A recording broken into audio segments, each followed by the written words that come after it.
Thursday. Welcome to Osteobites. It's been a while. We've been on a little break, so I'm happy to see you all here. So welcome to Osteobites. My name is Christina Iptoma, and I am mom to Osteo Angel Dillon and Director of Scientific Programs at MIB Agents. And today on Osteobites, we are talking with Dr. Michael Leibowitz, Assistant Professor at Children's Hospital of Colorado, and he's going to be talking with us today about cellular therapies for osteosarcoma. Thanks so much, Dr. Leibowitz, for joining us on Osteobites today. We are thrilled to have you.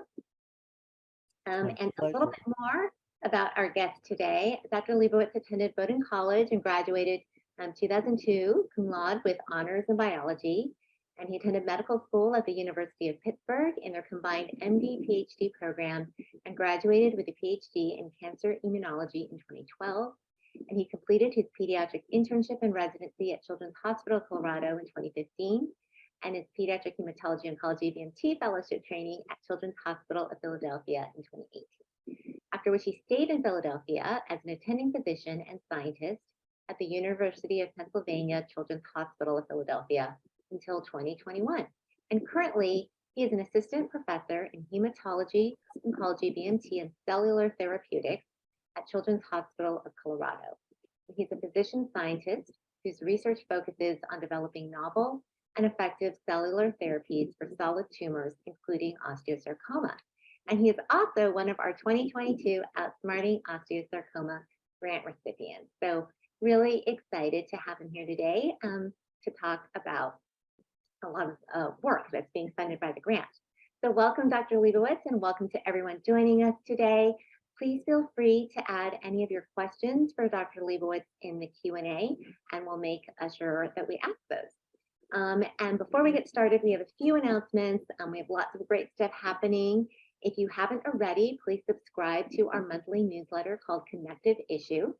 It includes lots of info of interest to our osteosarcoma community, including recent news and papers about osteosarcoma, updates on clinical trials.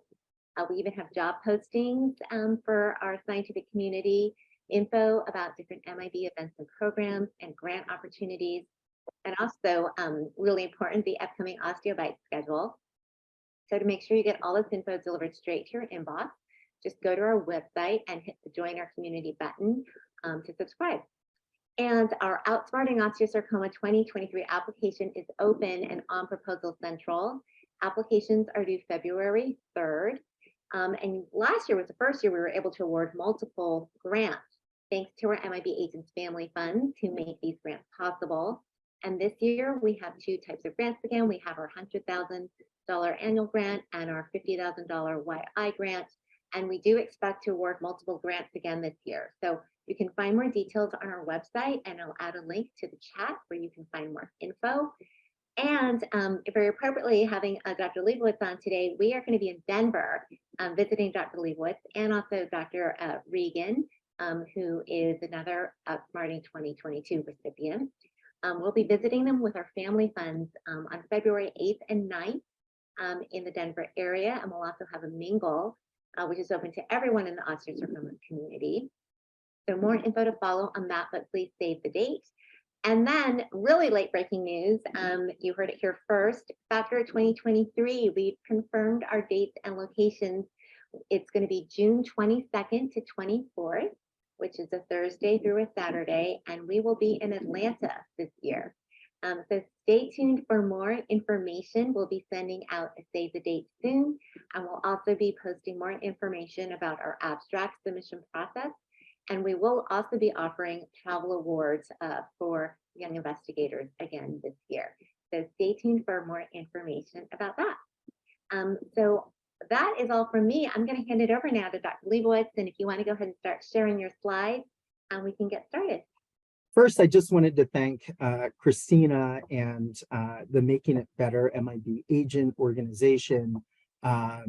Without their support, the project and other project that I'm going to talk about would not be possible. So really appreciate all of the support from this wonderful organization, and I'm honored to be here to present a bit about the work that is being funded. So today I'm going to be talking about cell-based therapies for solid tumors, in particular pediatric osteosarcoma. I just wanted to start off first with pointing out a couple important concepts that I think we all need to understand in order to fully understand the projects that I'm going to be talking about. So this is a nice cartoon illustrating how a conventional or natural T cell recognizes antigen or a protein that's expressed on another cell. So as you can see, natural T cells or conventional T cells have a receptor composed of an alpha and beta chain, and it recognizes an antigen, in this case a tumor antigen, only in the context of an HLA molecule that needs to be expressed on the target cell. A major difference between a conventional T cell compared to a CAR T cell, which stands for chimeric antigen receptor T cell, is that these T cells are genetically modified to express a receptor that recognizes an antigen that is simply expressed on the surface of the target cell. It does not require antigen processing and presentation on an HLA molecule. And this is incredibly significant, and it really adds to the ability of CAR T cells to recognize antigens on tumor cells. So the CAR T cell, as I mentioned, is a genetically engineered T cell. It expresses the receptor, which is termed a single chain variable fragment. I like to think of this receptor like an antibody in some ways, in that it can recognize proteins on the surface of cells. Without getting into too much detail, but in order for a T cell to be activated, not only does the receptor need to recognize the antigen, but there are also co-stimulatory receptors that need to be activated. So what was done in CAR T cells is that those co-stimulatory receptors that typically need to be activated in order to fully activate a T cell has been built into this, into the intracellular domain. So here you can see we've got CD28 and 41BB co-stimulatory domains built in downstream of the CAR T receptor, and CD3 zeta. So it provides the signaling required to fully activate a T cell. So that, I think, is sort of a major difference between CAR T cells and conventional T cells to just kind of keep in mind as we're going along. And sorry, Dr. Leibowitz, back on that slide, can you just clarify for the Sure. what the HLA molecule is? So it sounds like the main difference is you don't need it, you don't need the antigen expressed on that HLA molecule. So can you just clarify a little bit? Yeah, definitely. So these HLA molecules, so one thing to keep in mind also, there are multiple different alleles or genes that make HLA molecules. So when one is developing T cell therapies for cancer, the T cell receptor on a normal T cell will only recognize and bind to the antigen that is on a specific HLA molecule, okay? So what that means is that the T cell receptor has more of a restriction, if you will, in terms of recognizing a target cell. Whereas a CAR T cell, you're not limited by this HLA molecule. It can recognize that antigen in the absence of the HLA molecule, which makes CAR T cells, in a sense, more ubiquitous and more powerful. So I wanted to talk a little bit about how CAR T cells are generated, and I'm going to talk a little bit more about how they're generated clinically, which is a little bit different or greatly different as to how we generate CAR T cells for our mouse studies. But I think this would be more interesting for our audience. So typically, CAR T cells are generated from a apheresis or leukapheresis product. And what that means is blood is taken out from the patient. It goes into a machine which separates the white blood cells from the plasma and the red cells. And those T cells that get isolated from the patient are then stimulated and activated. and they're infected by a virus that contains the CAR genes to generate the CAR T cell receptor. So typically a lentivirus or a retrovirus is used. Those viruses stably integrate the CAR T genes into the genome, and then those CAR T cells, or those T cells that become CAR T cells, express the CAR receptor on the surface. The next step is to expand those CAR T cells, which typically happen in these large bags. Patients, the recipients typically receive lymphodepleting chemotherapy, and the CAR T cells are infused into the patient. And if the CAR T cells are doing what they should do, is the receptors would recognize proteins or antigens on the cancer cell surface and destroy and eliminate them. So when we're talking about CAR T cells clinically, this is generally how they're made. So next, I wanted to talk a little bit about CAR T cell therapy and its clinical applications. So I think many of us know who this is. This is Emily Whitehead, who was the first successful pediatric patient to receive CD19-directed CAR T cells at my former institution at Children's Hospital Philadelphia. She preceded me by a few years, so I never took care of her. This is Colleen Wallace, one of our excellent oncology clinic nurses. So Emily, unfortunately, had significantly refractory B-cell leukemia, and she received CD19-directed CAR T cells. She became very sick and developed CRS, or cytokine release syndrome. We don't need to get into those details right now unless people have questions. But ultimately, she was able to achieve a remission where now she is 10 years cancer-free. And really, the success of CD19-directed CAR T cells in Emily led to a revolution in which investigators throughout the world have been working to develop cellular-based therapies to treat malignancies that otherwise were untreatable with current therapies available. So currently, there are many different CAR T cell therapies out there to treat leukemias and lymphomas, but unfortunately, we haven't been quite as successful in translating that success in solid tumors like pediatric osteosarcoma. So there are many, many barriers as to why CAR T cell therapy has not been successful in solid tumors like osteosarcoma. The one in which I have been very interested in for a number of years is tumor antigen heterogeneity. So if you recall back to that slide, in fact, I'll go back because I didn't really emphasize that. A CAR T cell receptor recognizes a single antigen or protein on the surface of a tumor cell.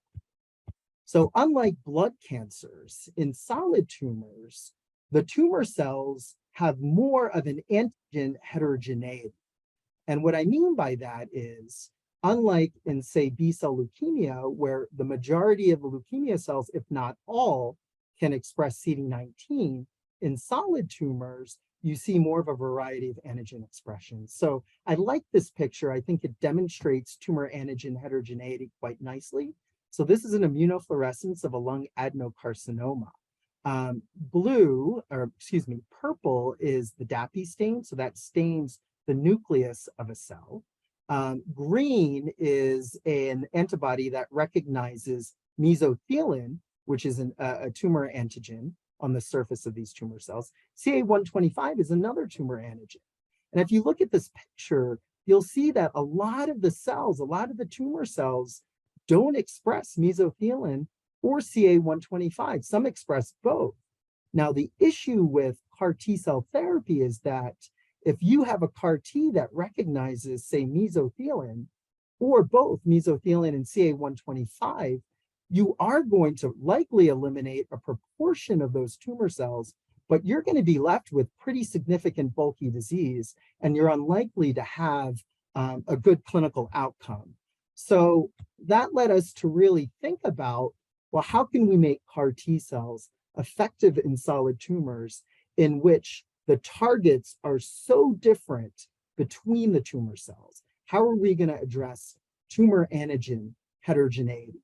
And it got us to begin to think, well, how can we recruit CAR T cells to recruit a patient's own immune system to eliminate the tumor cells that the CAR T is not killing?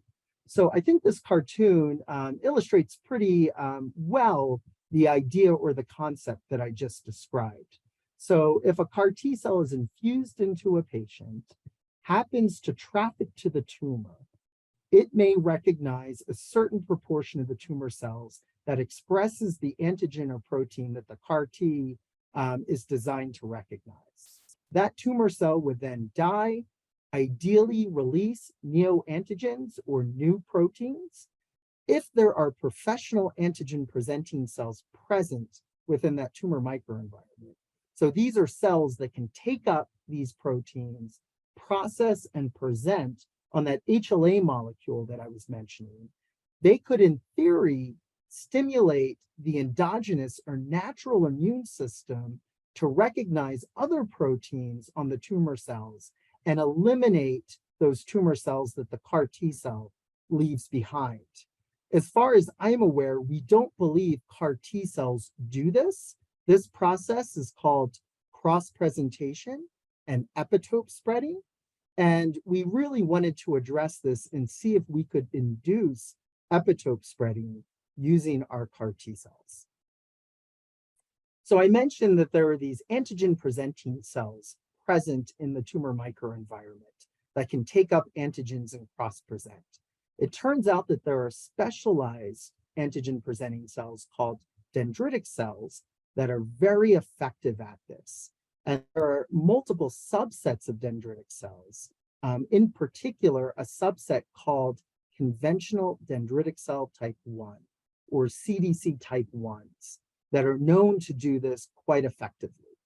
The problem is when people have looked in multiple tumor types, beyond just osteosarcoma, rhabdomyosarcoma, lung cancers, and many other tumor types, the presence of these dendritic cells are very minimal and rare.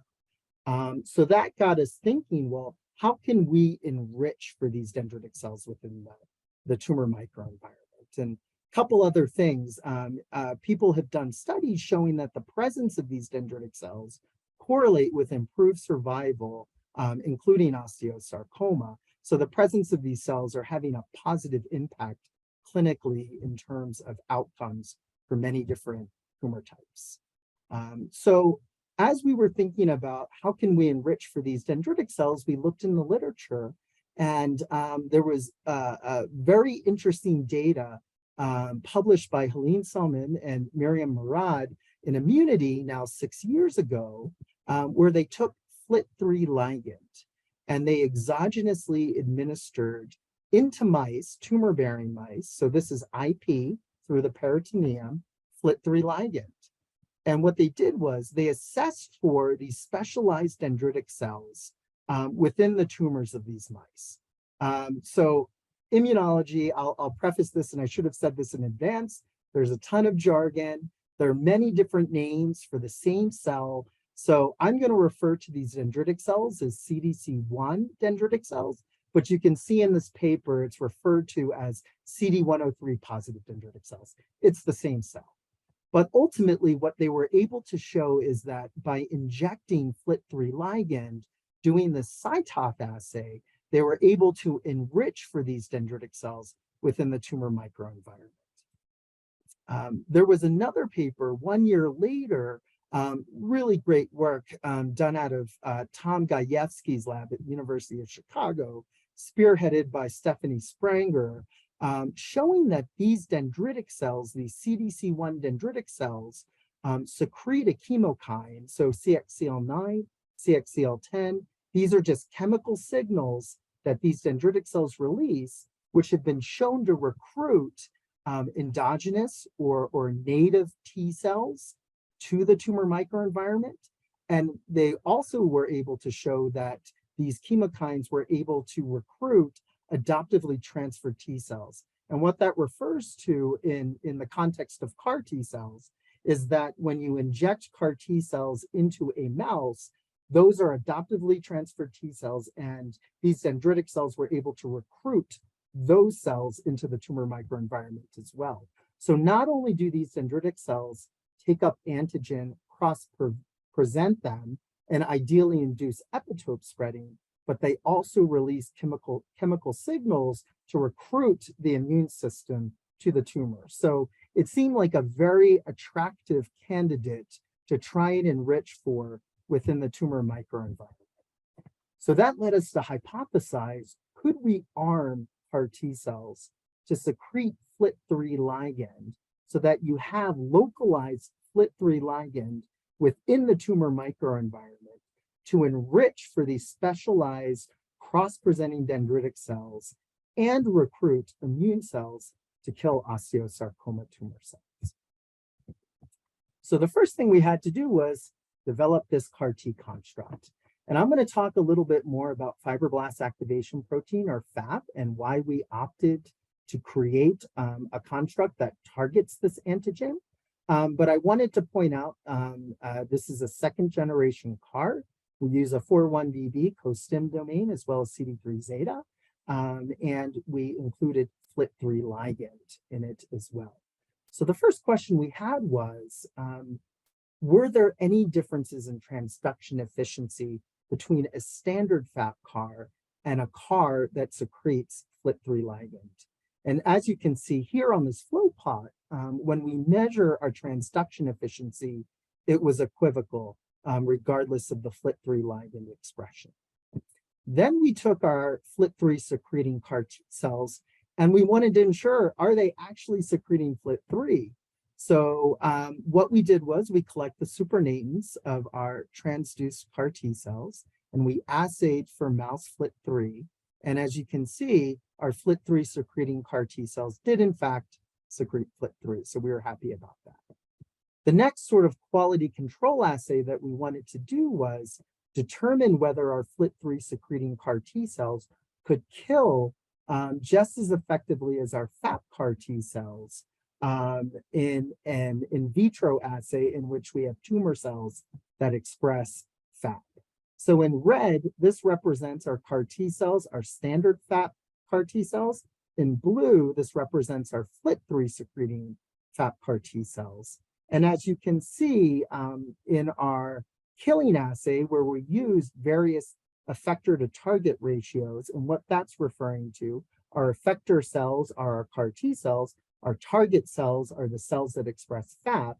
When we use different ratios, and as we lower the ratio, predictably we get less killing, but most importantly, our FLT3 secreting CAR T cells kill just as effectively as our non-FLT3 secreting FAP CAR T cells in our in vitro killing assay. And finally, we wanted to also ensure that our FLT3 secreting CAR T cells were activated and secreting kind of the normal activation cytokine milieu appropriately. So one cytokine that's a nice measure of T cell activation is interferon gamma. And as you can see, the amount of interferon gamma between our FLT3 secreting CAR T cells from our killing assay in blue is similar to our FAP-only CAR T cells. So at this point, we were convinced that we're able to generate our FLT3 secreting CAR T cells with equal transduction efficiency. They did, in fact, secrete FLT3 ligand. They could kill in vitro just as well as our non-FLT3 ligand secreting FAP CAR T cells, and the T cells were activated similarly. Hey, Dr. Leibowitz. Yeah. Sorry, I'm just going to stop you there for a sec because I had a couple questions around because of the heterogeneity, and it's not just even within, it's different across patients, right? So it is, as you said, it's really hard to identify like one antigen or even two antigens that would identify all the tumor cells. So I have like a multi-part question, like, do we know, particularly with an osteosarcoma, you know, a degree, I guess, of that heterogeneity? Like if you were to pick one antigen or two antigens even, how much is still left that's not being targeted? No, that might not be an easy question to answer. But specifically, let's say you've chosen the FAP protein, like what percent of, do we know, have an idea of kind of what percent of tumor cells express FAP? in Yeah. osteosarcoma? Yeah, I think that's a really great question, Christina, and I think it really hits at what we're trying to do here. So, like you mentioned, I think there could be incredible variation in terms of FAP expression between patients. What we're trying to mitigate with this strategy is that even if it's a small percentage of tumor cells that express FAP, by enriching for these dendritic cells within the TME, hopefully we're inducing epitope spreading such that we're activating the patient's own immune system to target the other tumor cells that the CAR T cell isn't targeting. But to get back to your original question of what percentage of tumor cells express FAP, I think you're going to find massive heterogeneity from patient to patient. Which is why I think targeting a single antigen is troubling, and why we're trying this approach.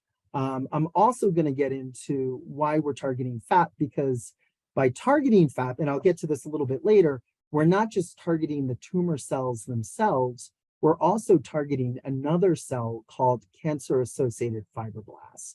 And I'll get to that a little bit later, and I think it will play a huge role in altering that tumor microenvironment. But those are wonderful questions. So the next thing that we wanted to do was test whether our FLT3 secreting CAR T cells do in fact enrich for these CDC1s in vivo, so in a mouse, a tumor-bearing mouse. So what we did here was we injected mice with tumor cells, and about a week later, we removed the tumors, digested them, and using sort of a complex panel of flow cytometry, we're able to isolate and assess for percentages of this particular dendritic cell within the tumor. So as you can see, in an untreated mouse, we have about 14%. And that's, let me be clear here, that's not 14% of the entire tumor with these dendritic cells. That's 14% of the dendritic cells after doing a complicated flow panel. So I realize I probably should have clarified that. But in mice that received FAP CAR T cells without FLT3 ligand, you can see that the percentage of CDC1s are similar. However, in the mice that received our FLT3 ligand secreting cells, we did get about a twofold increase in these cross-presenting dendritic cells. So we were very happy about that. In addition, we took some of those tumors from mice that either didn't get CAR T cells or got our standard traditional FAP CAR T cells or our FAP FLT3 secreting CAR T cells. We took out those tumors from the mice. This is live tissue. We embedded them into agarose and used a machine to make tumor sections of various thicknesses. And what we did was we took those tumor slices, put them in a plastic dish, added some media, and waited for different cytokines and chemokines. And interestingly, in the mice that received our FLT3 ligand secreting CARs, as those tumor sections got thicker, not surprisingly, we were able to detect more FLT3 ligand. So what this told us was that not only are our CAR T cells getting into the tumors, they're still remaining functional in terms of secreting FLT3 ligand. In addition, we also assayed for CXCL9.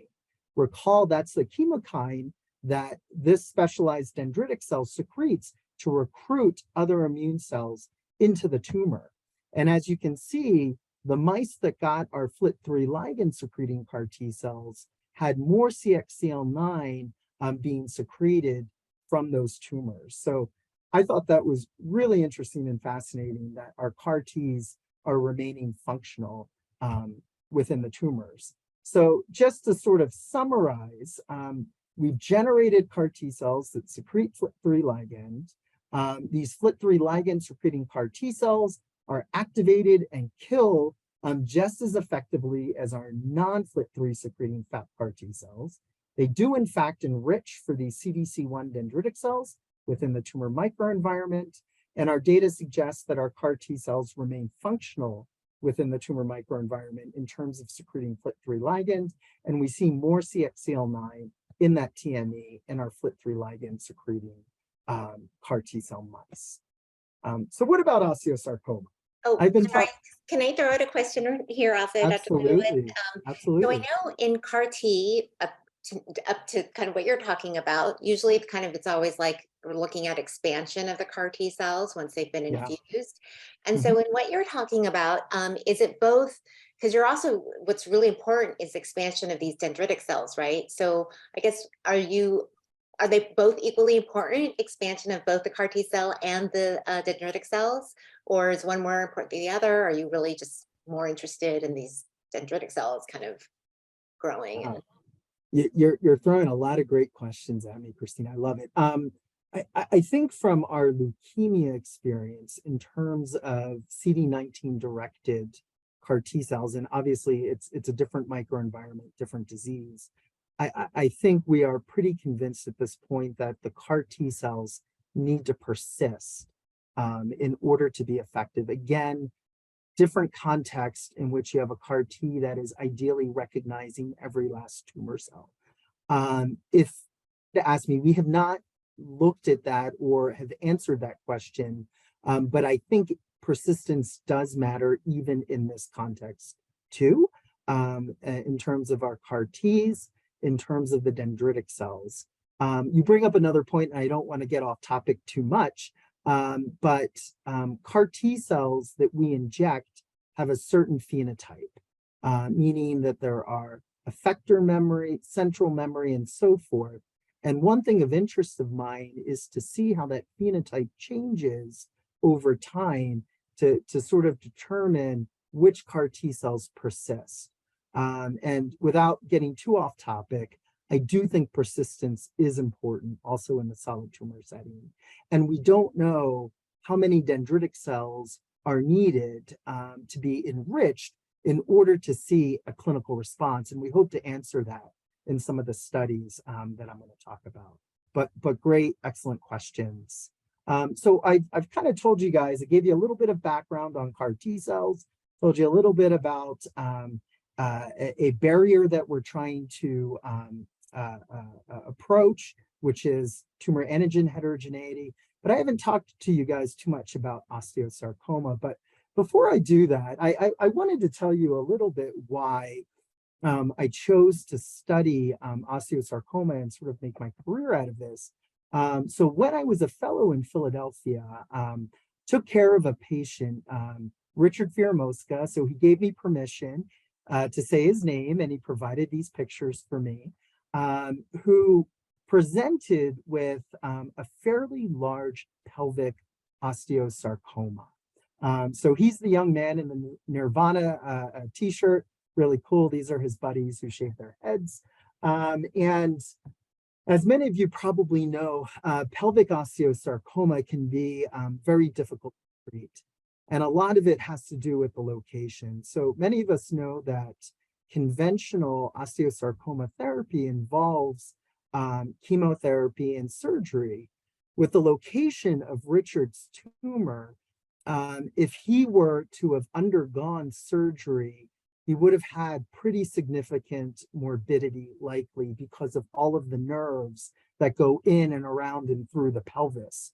So understandably, when we had a lot of difficult questions about what therapy to give him and how to approach this, the family and Richard decided not to undergo surgical resection. So ultimately, Richard ended up getting MAP chemotherapy, which many of us are familiar with. Unfortunately, when Richard got high-dose methotrexate, he developed significant toxicity to his kidneys. So high-dose methotrexate can be very difficult on the kidneys.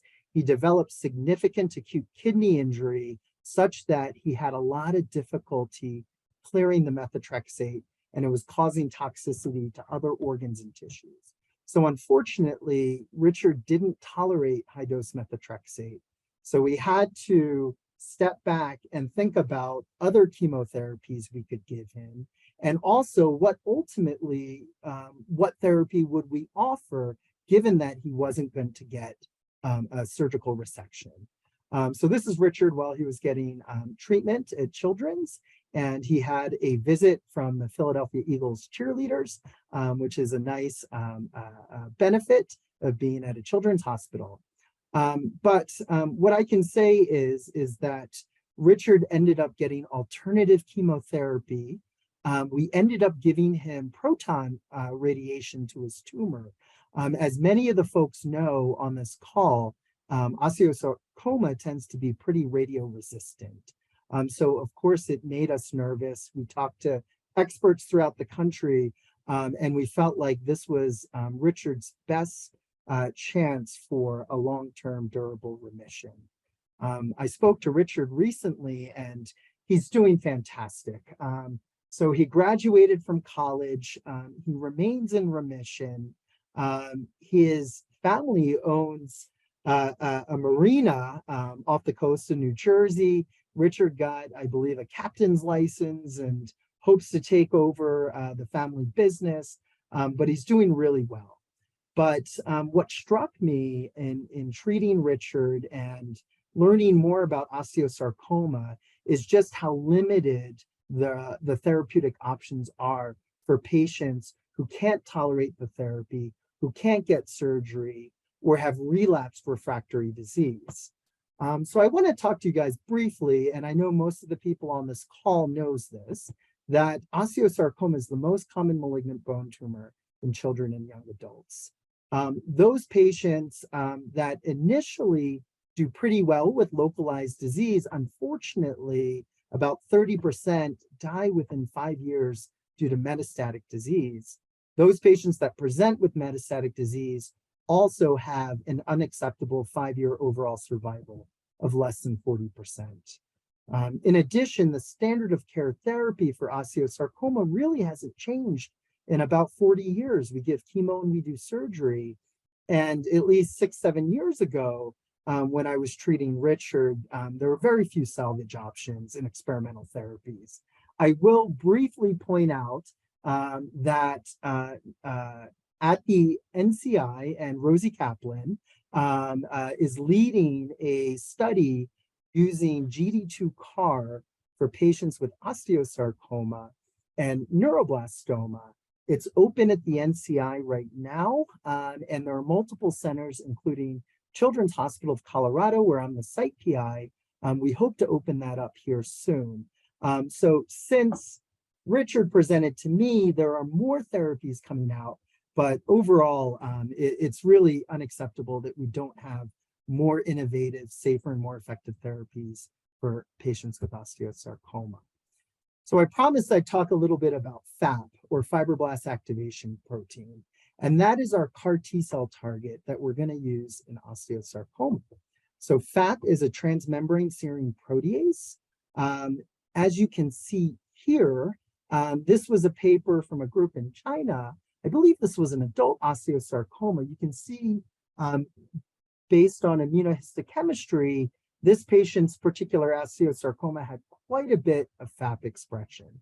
While I was at Children's Hospital Philadelphia, I had access to pediatric osteosarcoma slides, and I did immunohistochemistry, and you can see there is FAP expression in these pediatric osteosarcoma tumors.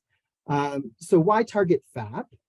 FAP is associated with progression, metastases, and recurrence in a number of different solid tumors and portends a poor prognosis. As I alluded to earlier, FAP is not only expressed by osteosarcoma tumor cells, but it's also expressed by cancer-associated fibroblasts.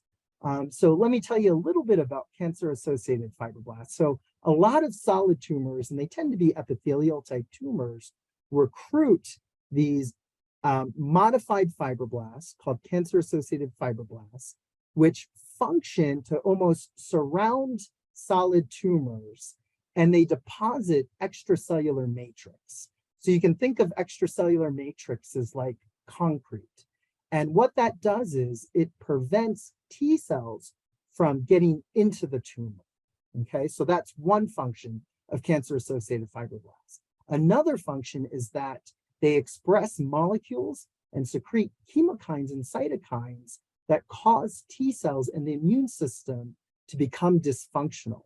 So by targeting FAP, we wouldn't only be targeting tumor cells themselves, we would also be targeting cancer-associated fibroblasts. So this figure here is from the Human Cancer Cell Line Encyclopedia. It's a publicly available database from the Broad Institute, and you can see, at least at the RNA level also, there's significant increase in FAP expression in osteosarcoma compared to other tumor types. Another really important question when developing CAR T cells is to sort of think about what are some on-target off-tumor toxicities. So if I were to give this CAR T cell, what kind of toxicity could I expect? So for example, in CD19-directed CAR T cells, it targets a protein that's expressed on normal B cells. So patients that respond to CD19-directed CAR T cells don't have B cells. And if you don't have B cells, you don't have antibodies. So those patients, as far as we know, indefinitely will need to get antibody infusions typically once a month for the rest of their lives. So what are some of these on-target off-tumor toxicities that we can expect by targeting FAP? So FAP is expressed during embryonic development. It's also expressed by activated fibroblasts during wound healing, okay? It's also expressed by cells and tissues that have chronic inflammation. So situations where you have, say, idiopathic pulmonary fibrosis or cardiac fibrosis or liver cirrhosis, you might see FAP CAR T cells targeting those cells. In fact, while I was at University of Pennsylvania and Children's Hospital, we had a collaboration with a cardiology group at UPenn studying cardiac fibrosis. And I developed some of the FAP CAR T cells to inject in their murine cardiac fibrosis studies. And they found that the FAP CAR T cells were effective in eliminating the fibrosis, and those mice did really well. So it's really cool. So CAR T cells, not to get overly tangential, can be effective in non-malignant settings as well as for patients with cancer. One other thing that I'll point out, and this is recent data from my prior lab at Penn, we do see some FAP expression in the bone marrow. And what they're finding in some of their mouse studies is that these mice are developing not full aplasia, but cell lines are down. And I don't think this is the worst on-target off-tumor toxicity. And I'm happy to talk more about that at the end, or if people have questions about that. But typically FAP. Oh, I was just going to ask, and for wound healing, just because I know, like during treatment, just because of the nature of osteosarcoma, it does involve different surgical procedures. And so does that mean it would, I mean, I know there are already certain drugs where they will say, you need to be off this drug for, a month before we can proceed with surgery. So is that kind of a similar thing here? I think it potentially would be. So like angiogenesis inhibitors, like VEGF inhibitors, where if you're going to undergo a surgery or whatnot, it's something that you probably don't want in circulation because it can inhibit wound healing. So you're right, it probably would inform when one would infuse FAP CAR T cells. But really good point, Christina. FAP generally isn't detected in benign tumors or quiescent tissues. So generally, we wouldn't expect a lot of toxicity from this particular target. So now I'm going to get into a little bit more about what the Outsmarting Osteosarcoma grant is funding. And it is funding a preclinical model for metastatic osteosarcoma in mice. Part of the issue with looking at osteosarcoma in mice is that there are very few syngeneic models. And what I mean by that is models where you're using mice that have an immune system, as opposed to a lot of studies where we're not using mice with immune systems. So part of what we're trying to achieve is to induce an anti-tumor immune response, and we need to do that in mice with intact immune systems. So in looking through the literature, a number of years ago at the NIH, Dr. Khanna developed what is now known as the K7M2 osteosarcoma cell line. It's derived from a biopsy mouse that developed spontaneous osteosarcoma. So that's one that is commercially available through the ATCC. In addition, I happened to give a talk and connect with Dr. Jason Ustein, who is at Baylor College of Medicine and is now at Emory University. And afterwards, he and I got to talking, and in his lab, he had developed two osteosarcoma cell lines derived from a different strain of mouse, a black 6 mouse, where he genetically modified cells to express osteoblasts, to express TP53, which is a common mutation in human osteosarcoma. And he was able to give that to me through an MTA, which is fantastic. So right now we have 3 different murine osteosarcoma tumor cell lines. And I forgot to mention his tumor cell line also has a predilection to metastasize to the lung, just like the K7M2 cells. So we modified Dr. Ustein's tumor cell lines to express luciferase so we can monitor tumor growth and metastases. Here is a figure of a biopsy mouse that was injected orthotopically, meaning within the bone. And you can see here quite a bit of signal. So the K7M2 tumor cells metastasize to the lung. And in particular, for this project, we are very interested in treating osteosarcoma metastases to the lung, because it's those clinical situations that tend to be the most problematic and cause a significant amount of mortality. So what we are hypothesizing in this project is that our CAR T cells that target FAP and express FLT3 ligand will alter that tumor microenvironment by enriching for these cross-presenting dendritic cells to induce epitope spreading and hopefully enhance tumor regression and survival in our mouse studies.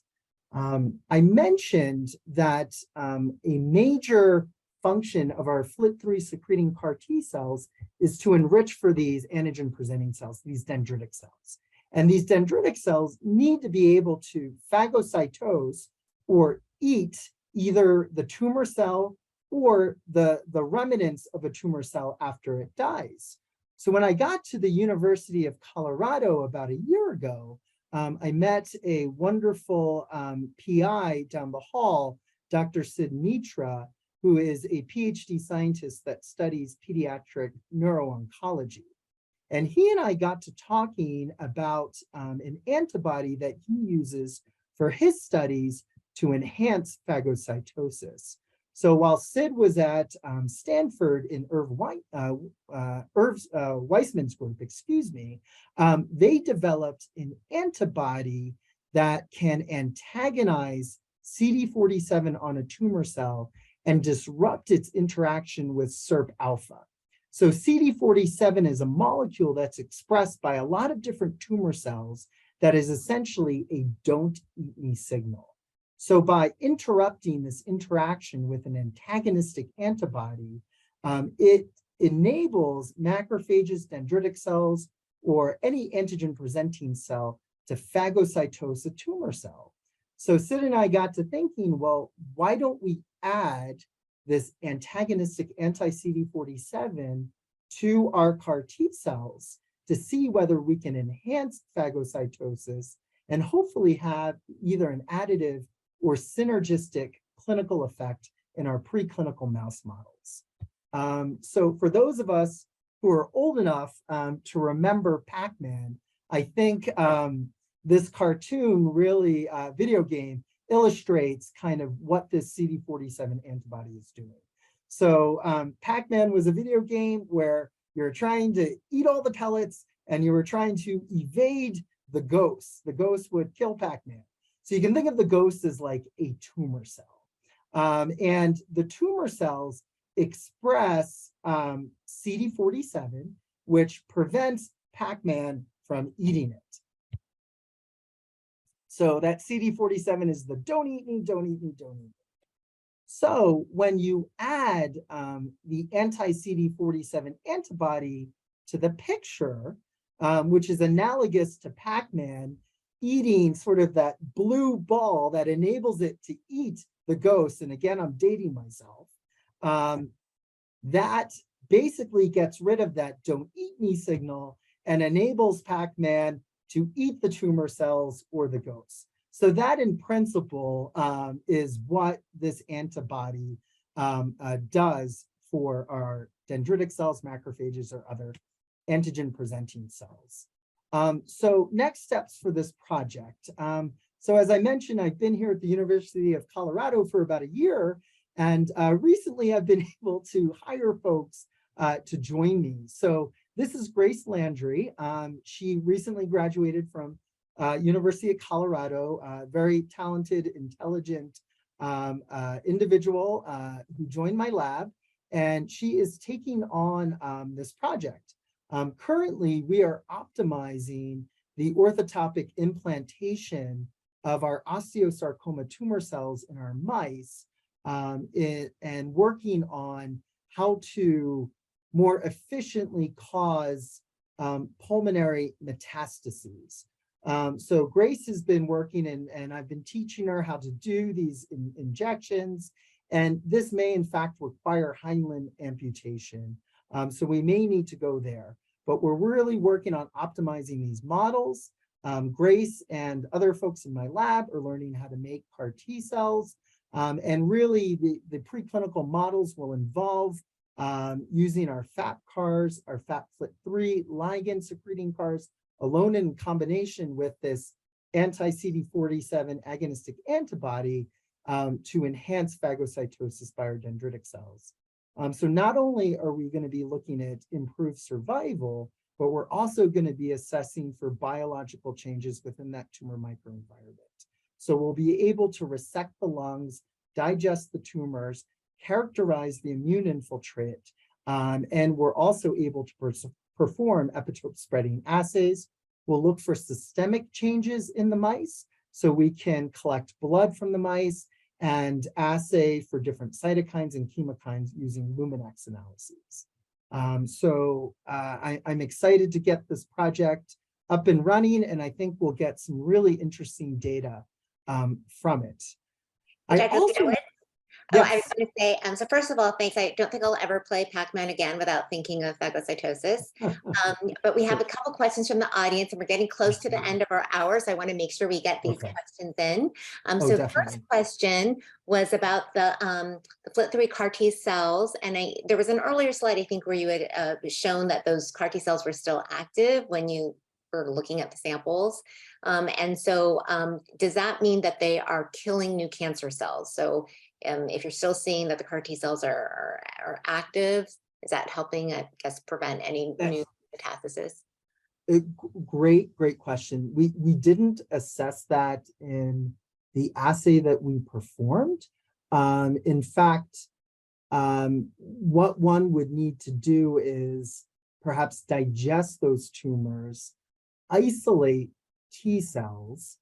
We could always flag tag or tag our CAR T cells in some way in which we could sort them and look for function.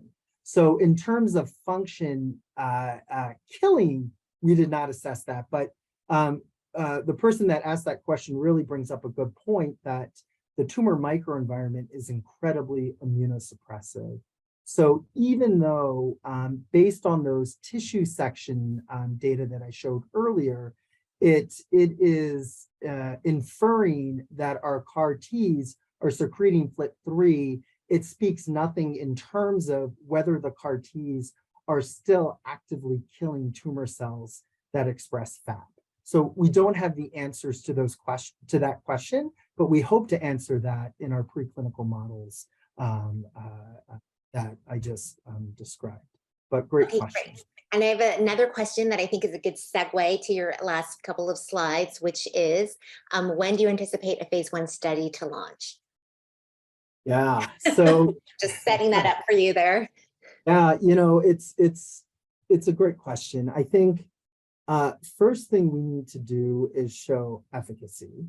And I think this really sets up sort of the next project, as Christina mentioned. So it's one thing to show efficacy in mice, but we also need to prove to the FDA that there's not significant toxicity. You know, would I love if we get good results to say that we'd have a phase 1 study in people in a year? We know that's not feasible. If we're able to show significant efficacy as well as little toxicity, hopefully, you know, in a matter of years. But the next project that I'm going to talk to, I think, would sort of support a potential phase 1 trial in people, because we're hoping to do a phase 1/2 clinical study in dogs with osteosarcoma. Okay, So and I think to rush you, Dr. Leibowitz, but we do just Yeah. have a few minutes. So, and I know it's all such good info, so we'll try to get through the Okay. next slides. I'll try and be quick. And for some reason, okay. All right, so I'm going to be really, really quick. But I just briefly want to say that the factor meeting that I attended for the first time last year was fantastic. I got to meet other osteosarcoma scientists throughout the country who are interested in the same questions that I'm interested in. And in fact, while I was there, I met Dan Regan, who Christina mentioned is at Colorado State University. Dan is a vet, PhD scientist, and he and I got to talking after Factor as to whether we could develop a collaboration using the dog model of osteosarcoma. So I'm going to run through this really, really quickly. But the first thing that we wanted to determine was whether FAP is actually expressed in canine osteosarcoma. And I think I skipped this, but I'll go over it really, really quickly. So a little bit about the dog model of osteosarcoma. So dogs do get osteosarcoma at a much higher incidence than humans. They develop metastatic osteosarcoma. Some of the driver mutations that we see in dog osteosarcoma is similar to humans. And Dan recently published a paper in Clinical Cancer Research showing that losartan, which is typically an antihypertensive medicine, can disrupt the CCL2, CCR2 axis and inhibit tumor-associated macrophage recruitment into the osteosarcoma TME. And I just want to mention, I have a new postdoc in the lab, Ali McMillan, who will be taking on this project. In just the last couple minutes, I just want to share this data that it turns out that canine osteosarcoma also expresses FAP. Dan was able to do immunohistochemistry on lung metastases of canine osteosarcoma. And you can see in brown, a lot of the lung osteosarcoma expresses FAP. When we looked at cancer-associated fibroblasts in those lung metastatic osteosarcoma, we can see that there are cancer-associated fibroblasts present, and they also express FAP. I'm going to skip this in the interest of time.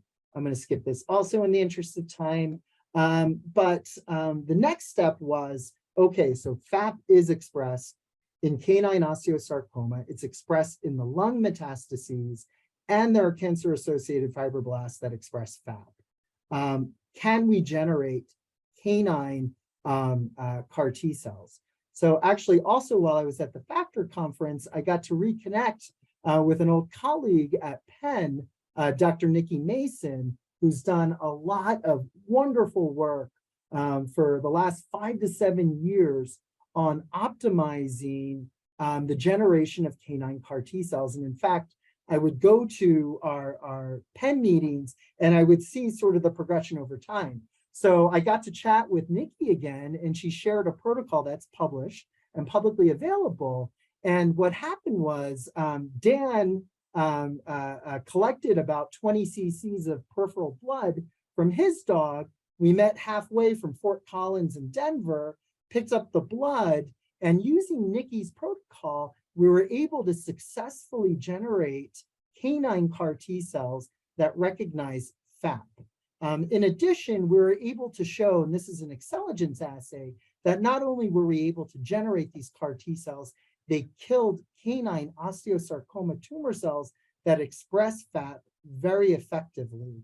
In addition, these canine CAR T cells secreted interferon gamma and were active. So the last little bit of this is just to say that Dan and I have now developed this collaboration, and we've submitted a grant to fund a phase 1/2 clinical trial combining canine FAP CAR T cells with his losartan tosarenib, that's a receptor tyrosine kinase, I wasn't able to get into that, therapy to see whether we could have synergistic or additive clinical benefit in dogs. And of course, if we see good benefit in dogs, that could really catapult a human clinical trial.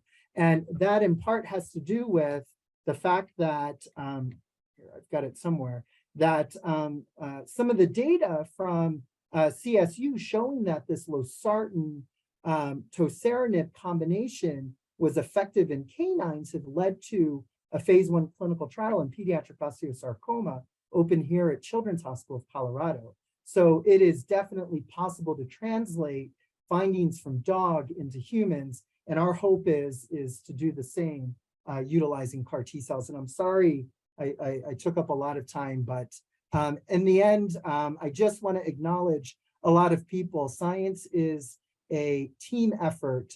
In my lab, Grace, who I mentioned, Allie McMillan, who will be taking over the canine project.